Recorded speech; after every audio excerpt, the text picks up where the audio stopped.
Bonsoir mon ami. Nous sommes vraiment heureux que tu sois là avec nous.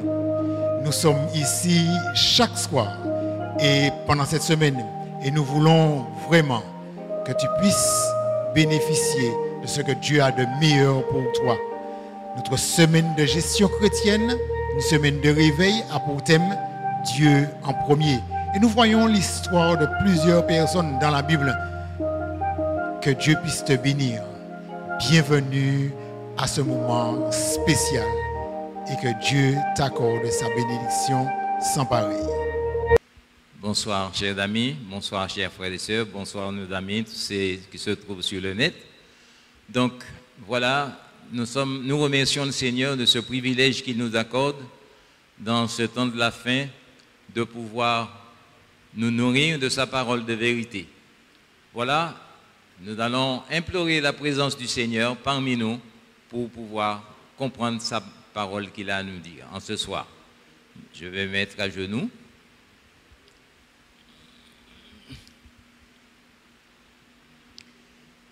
Notre Dieu, notre Père qui est aux cieux, nous te remercions pour tous tes bienfaits envers nous. Merci pour cette grâce que tu nous fais de pouvoir entendre ta parole de vérité. Tu nous as fait du bien en de différents soirs et nous croyons en ce soir, tu veux permettre à tes enfants de comprendre ce qu'est vraiment la gestion chrétienne. Nous savons, Père, que tu nous as, comme tu as placé Adam sur cette terre, nous aussi, nous sommes tes gestionnaires puisque nous sommes tes enfants. Et tu voudrais que nous puissions comprendre dans ce jour béni, le sabbat que tu nous donnes, pour pouvoir faire du bien. De même que tu as fait du bien à cet homme qui avait la main sèche, nous croyons aussi aujourd'hui encore, tu es le souverain, le Dieu qui fait miséricorde, qui fait des miracles. Tu peux encore aider tes enfants à comprendre pour pouvoir être reconnaissant envers toi de tous les bienfaits que tu nous donnes durant notre vie. Merci pour cette grâce. Bénis ton serviteur qui nous parlera en ce soir et que ton Saint-Esprit nous guide. Fais-nous tous comprendre bien le message que tu as à nous communiquer. Nous t'avons prié, Père, par les mérites de Jésus, notre bien-aimé Sauveur, et pour ta gloire. Amen. Voici Jésus. J'espère en toi. Merci. Merci Jésus. Voici Jésus, notre Sauveur, qui nous ouvre une porte. Suis-moi, dit-il, à tout pécheur de savoir ton réforme.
C'est avec joie que je vous retrouve, chers frères et sœurs et amis internautes. Nous sommes parvenus à notre 5e présentation pour cette semaine de réveil de la gestion chrétienne de la vie. Et toutes nos présentations sont disponibles sur notre chaîne YouTube Espérance Média de Martinique. Que le Seigneur nous bénisse en famille et en Église alors que nous prenons le temps pour étudier sa parole. Comme à l'accoutumée, prions ensemble. Seigneur notre Dieu, une fois de plus, visite ton peuple en cet instant qui cherche ta volonté à travers ta sainte parole. Nous ne voulons pas être des auditeurs oublieux, mais aide-nous à mettre cette parole en pratique dans nos vies. Nous te demandons ceci au nom de Jésus. Comment le sabbat a-t-il un lien avec le principe de Dieu en premier? Voilà la déclaration du prophète Ézéchiel dans Ézéchiel 20 au verset 20. « Faites de mes sabbats des jours saints et qu'ils soient entre moi et vous un signe auquel on reconnaisse que je suis l'Éternel votre Dieu. » Ces paroles révèlent que l'observation du sabbat représente une déclaration de la seigneurie de Dieu sur nos vies. De même, l'attitude de Jésus envers le sabbat nous rappelle qu'il faut mettre Dieu en premier. Et dans cette réflexion, nous allons revisiter l'histoire racontée dans Luc chapitre 6, les versets 6 à 10, pour apprendre davantage sur l'observation du sabbat et le fait de mettre Dieu en premier. Voilà ce que nous lisons. « Il arriva un autre jour de sabbat que Jésus entra dans la synagogue et qu'il enseignait. Il s'y trouvait un homme dont la main droite était sèche. Les scribes et les pharisiens observaient Jésus pour voir s'il ferait une guérison le jour du sabbat.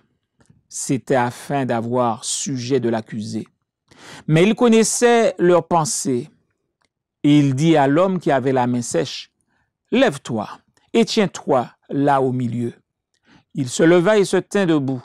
Et Jésus leur dit, « Je vous demande s'il est permis le jour du sabbat de faire du bien ou de faire du mal, de sauver une personne ou de la tuer. » Alors, promenant ses regards sur eux tous, il dit à l'homme, « Étends ta main. » Il le fit et sa main fut guérie.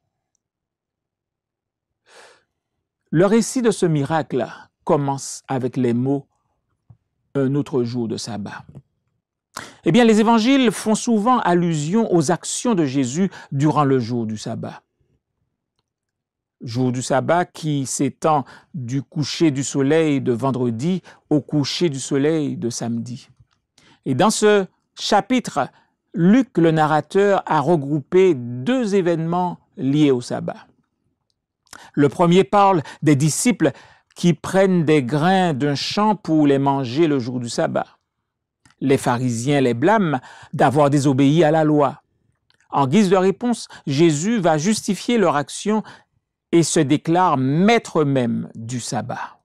Nous trouvons cela dans Luc 6, 3 et 4, Marc 2, versets 27 et 28, et Matthieu 12, versets 5 à 6.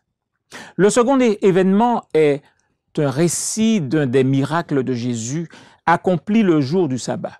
Pourquoi les évangiles accordent-ils tant d'importance au sabbat dans leur récit?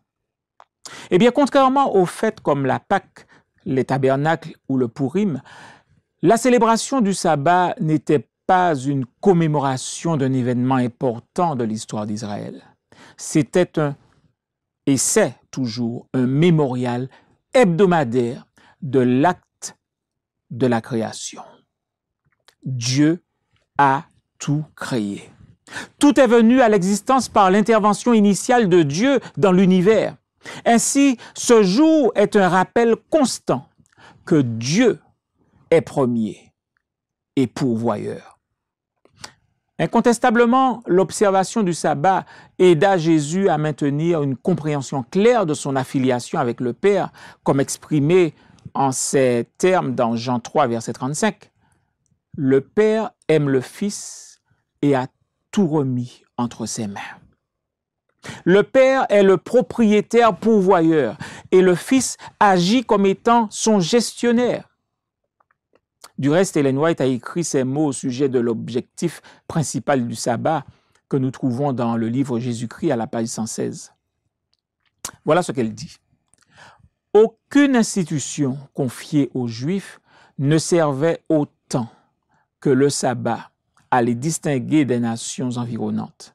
L'observation de ce jour dans la pensée de Dieu devait les faire connaître comme étant ses adorateurs. Ce devait être un signe indiquant leur éloignement de l'idolâtrie et leur communion avec le vrai Dieu. Fin de citation.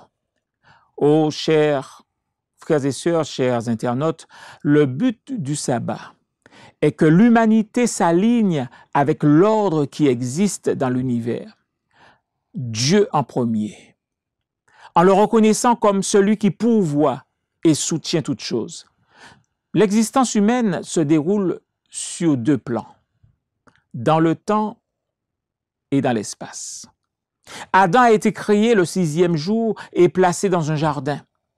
En tant qu'être humain, non seulement occupons-nous l'espace, mais nous modifions aussi constamment le monde matériel qui nous entoure. C'est d'ailleurs le dessein de Dieu pour l'humanité que nous trouvons dans Genèse 2,15. Cependant, cette entreprise pose le risque d'oublier que nous avons des liens avec le Créateur et que nous sommes dépendants de lui.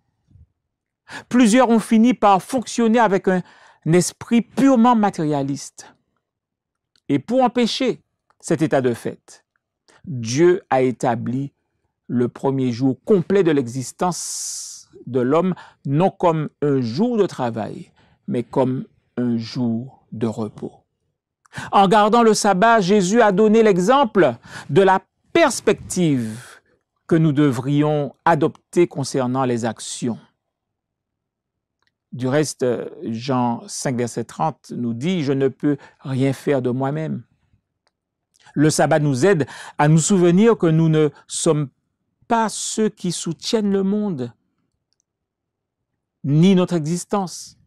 L'observation du sabbat est essentielle pour que nous croissions dans un état d'esprit visant à placer Dieu en premier.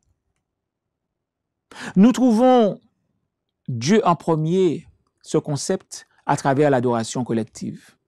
En effet, en ce jour de sabbat, Jésus entra dans la synagogue, qui est littéralement le lieu de l'assemblée. Il était donc engagé dans l'enseignement. La synagogue a joué un rôle majeur pendant le ministère de Jésus. Les évangiles associent le ministère de Jésus à la synagogue plus de 10 fois. Et on peut retracer le rassemblement de croyants en petits groupes de prière, sans sacrifice, à l'époque de Salomon. Cependant, les synagogues ont été organisées de façon formelle durant l'exil babylonien, après la destruction du temple de Jérusalem. En effet, ces bâtiments étaient au centre de la vie sociale et de la vie religieuse de la communauté juive. Les synagogues servaient d'école, de centres communautaires, de lieux de rencontre, de tribunaux et de lieux de prière et d'études. Le sabbat, l'espace était réservé à l'adoration et aux lectures des Écritures. Plusieurs prières, comme les bénédictions ou des eulogies, faisaient partie des services du sabbat. L'élément d'instruction se trouve dans les lectures du Pentateuque, c'est-à-dire les 5 livres de Moïse, des écrits des prophètes et d'un court sermon. Ce jour-là, on demanda à Jésus de faire une partie des lectures ou de prêcher un sermon. Adorer et écouter la parole de Dieu sont les deux activités fondamentales de ceux qui placent Dieu en premier. Lorsque nous adorons, nous reconnaissons qui est Dieu. Et lorsque nous étudions sa parole, nous nous plions à ses instructions. Les services du sabbat donnent l'espace aux croyants pour qu'ils passent par cette expérience. Jésus, quant à lui, nous aide à comprendre que le repos du sabbat ne correspond pas à un jour d'inactivité. Le repos du sabbat, en sus de cultiver en nous un état d'esprit de repos dans le Seigneur, offre concrètement du temps pour l'adoration et l'étude de l'œuvre de Dieu. Nous nous libérons des activités de la semaine qui nous occupent et nous nous engageons dans celles qui nous élèvent. Le but ultime du sabbat n'est ni de donner un repos à nos muscles fatigués, ni d'avoir un jour où nous nous baladons, mais plutôt d'augmenter la possibilité que nous avons pour adorer Dieu et écouter sa parole. Durant la semaine, nous pouvons apprécier ces exercices spirituels personnellement et en famille. Et le sabbat nous offre une expérience spirituelle de groupe. Lorsque les croyants s'assemblent comme une famille, ensemble, ils reconnaissent leur appartenance au Dieu et au Sauveur unique. Deux pratiques deviennent malheureusement à la mode chez le peuple de Dieu durant ce temps de pandémie et de distanciation sociale. Eh bien, tout d'abord, certains sont tentés d'employer les heures du sabbat pour de longues promenades dans la nature au lieu de participer à des cultes officiels en personne ou sur le net. La nature est en vérité le second livre de Dieu, mais Dieu n'a pas pour but de remplacer l'adoration collective par une marche dans la nature, mais plutôt qu'elle en soit le complément. Une autre pratique est ce que je vais définir comme étant l'église buffet. Les croyants sautent d'un site à l'autre en quête d'un animateur de l'école du sabbat, d'un directeur des louanges ou d'un prédicateur qui correspond à leur goût. Et l'expérience de l'adoration est arrangée pour satisfaire leurs préférences personnelles aux dépens de faire partie d'une assemblée de croyants comme les expériences de Jésus dans la synagogue nous donnent l'exemple. Du reste, selon l'apôtre Paul, dans Éphésiens 4, verset 12, Christ établit les ministères, comme il dit, en vue de l'édification du corps de Christ et non pour encourager des chrétiens à s'isoler des autres. Dieu en premier, à travers le ministère, nous retrouvons cela près de la piscine de Bethesda et dans cette synagogue. Jésus a utilisé les heures du sabbat pour s'occuper des besoins des plus vulnérables. En réponse à l'attaque des pharisiens, il posera dans Luc 6, verset 9, cette question rhétorique. Je vous demande s'il est permis le jour du sabbat de faire du bien ou de faire du mal, de sauver une personne ou de la tuer. Comment ces actes de service, de compassion et de guérison démontrent-ils le principe de Dieu en premier? Eh bien, durant les jours ouvrables de la semaine, de dimanche à vendredi, nous travaillons et jouissons du fruit de notre travail. La nature du travail effectué le sabbat a deux caractéristiques différentes. D'abord, le 7e jour, nous travaillons exclusivement pour l'intérêt des autres. L'intérêt personnel est mis de côté.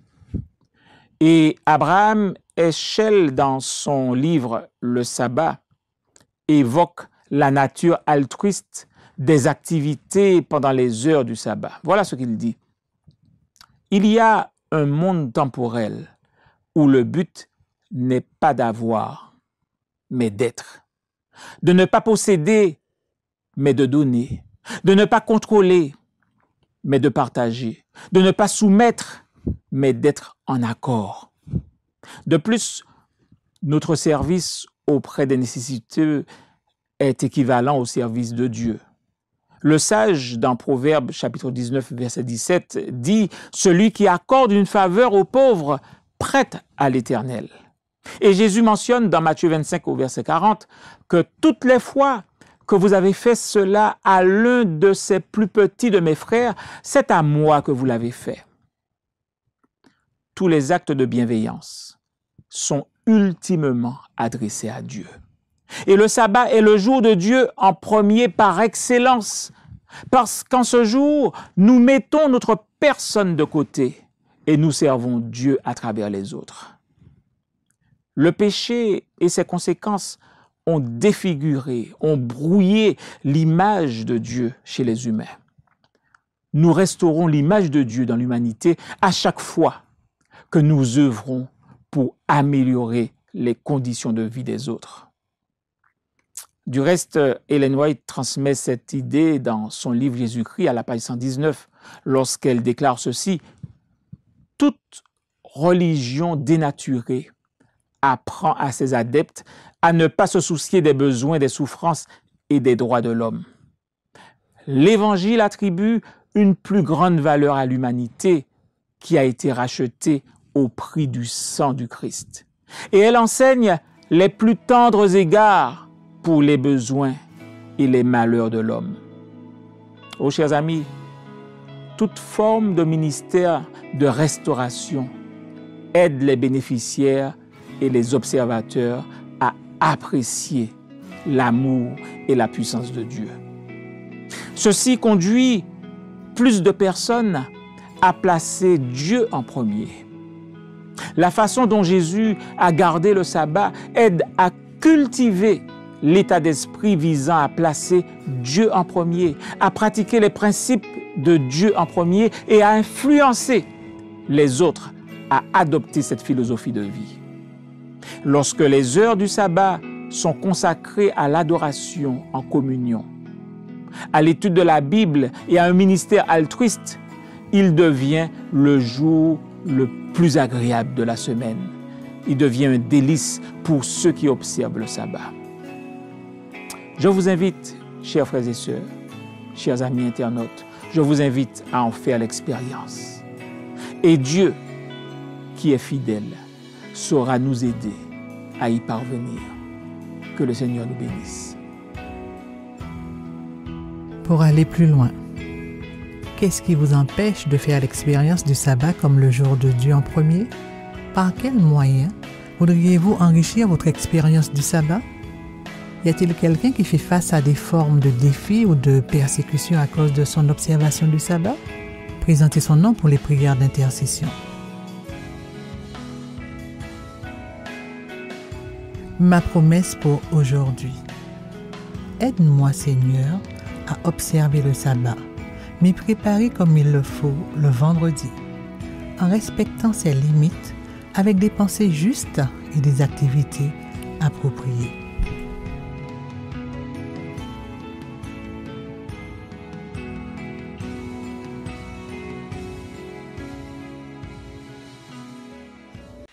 Eh bien, chers amis, nous sommes très heureux et contents que tu sois resté avec nous jusque-là. Tu viens d'écouter ce beau message et nous t'invitons à t'incliner pour la bénédiction. Que l'Éternel te bénisse et qu'il te garde. Que l'Éternel tourne sa face vers toi et qu'il t'accorde sa paix et sa grâce. Que l'Éternel fasse luire sa face sur toi et qu'il te bénisse. Amen. Je te donne donc rendez-vous pour notre prochaine présentation. Que le Seigneur puisse te bénir.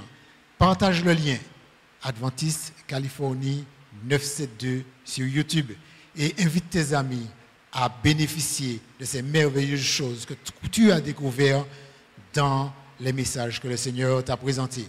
Je t'invite aussi à transformer par la grâce de Dieu tous les messages, les thèmes, les résolutions que nous t'avons présentées afin que le Seigneur puisse te sanctifier et que tu sois prêt pour son prochain retour. Bonsoir et que le Seigneur te bénisse.